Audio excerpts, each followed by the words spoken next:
Hello, twongeye kubaha ikaze kuri YouTube channel Scott Entertainment. None tugiye kubaganira ku gace kitwa Devo Sea cyangwa inyanja ya Sekibi.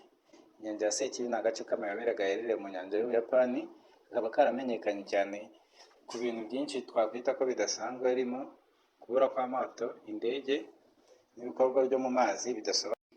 Aka gace ka Devo Sea cyangwa inyanja ya Sekibi gaherereye mu nyanja ya Pasifika, cyane cyane mu majyepfo ya Tokyo mu Buyapani. Aka gace gakunze guhuzwa n'ibintu bitangaje, harimo ibara ry'amato ridasobanutse, kubona ibiremwa bidasanzwe n'ibindi. Agace ka Devo Sea kakaba karagiye kandikwaho ibitabo byinshi bitandukanye, kaza no gukinwamo amafilime agiye atandukanye, amwe n'amwe agenda akundwa. Muri yo twavuga yenda nk'iyakinwe muri filime yaturutse ku gitabo cyitwa Cleveland Classler The Devo Sea, kikaba cyaranditswe na Clive Classler. Iki gitabo kiri mu bice by'ibitabo cya filime zitwa Adventure, zitwa That Beats Adventure. Ukaba wakibona mu gice cya gatandatu, akaba aricyo bakinnyemo iyi filime. Muri icyo gice hakaba hakubiyemo ibyagiye bivumburwa na That Beats mu gihe yari ari kuvumbura cyangwa mu gihe yakoraga ubushakashatsi kuri ako gace ka Devo Sea. Bikaba bigiye bikubiye muri iyo filime, cyane cyane mu gace ka gatandatu. Ariko turagenda tubona hari n'izindi filime n'ibindi bitabo byinshi bitandukanye byanditswe zakinwe kuri aka gace, tuzagenda tubona cyangwa byagiye bijya hanze mu bihe bitandukanye. Bimwe mu byatumye aka gace kamenyekana cyane twavugamo nk'amato y'abarobyi bo mu Buyapani yaburiye muri aka gace mu mwaka w'1950-1960. Bivuga ko amato menshi yagiye abura muri aka gace kaburirwa irengero, bikaba ibyo byatumye aka gace kagenda kamenyekana ku kuba karagiye kaburisha amato menshi akaburirwa irengero.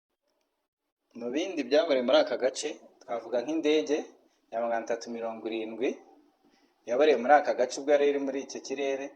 Abashakashatsi kugeza na n'ubu bakaba bakishakisha batarabasha kubona aho yarengeye cyangwa babona ibisigazwa byayo. Aka gace nubwo twakwita k'amayobera, muri siyanse cyangwa abanyasiyanse hari uburyo bagasobanura. Aka gace basobanura ko ibura ry'ayo mato rishobora kuba riterwa n'ibirunga byo mu mazi cyangwa gaze metani iri muri ako gace, bityo akaba ari cyo kimwe mu byaba bitera iryo bura ridasobanutse cyangwa ridasanzwe ry'amato cyangwa indege n'ikindi kintu cyose cyaba gica muri ako gace. Rero abashakashatsi bakaba baremeje yuko ibirunga byo mu mazi bishobora gutera imiraba mu mazi n'imigezi, bikaba byatera impanuka zitandukanye.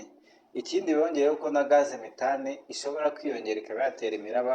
Iyo miraba ikaba yatuma amato agenda arohama mu buryo budasobanutse. Kimwe n'ahandi hose rero, aka gace hari icyo umuco ukavugaho.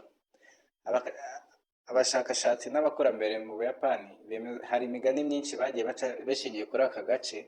Rimwe bakaba bemeza ko aka gace ibura ry'ayo mato n'ibindi byose bigenda bihaburira byaba bifitanye isano n'imyuka mibi ya Sekibi. Akaba ari niyo mpamvu bitiriye aka gace ko ari agace ka Sekibi. Iyi nyanja ikomeje kuba agace gashishikaje abashakashatsi benshi, bakaba bari kugakoraho, kukigaho, guhuza siyansi n'amateka n'imigani.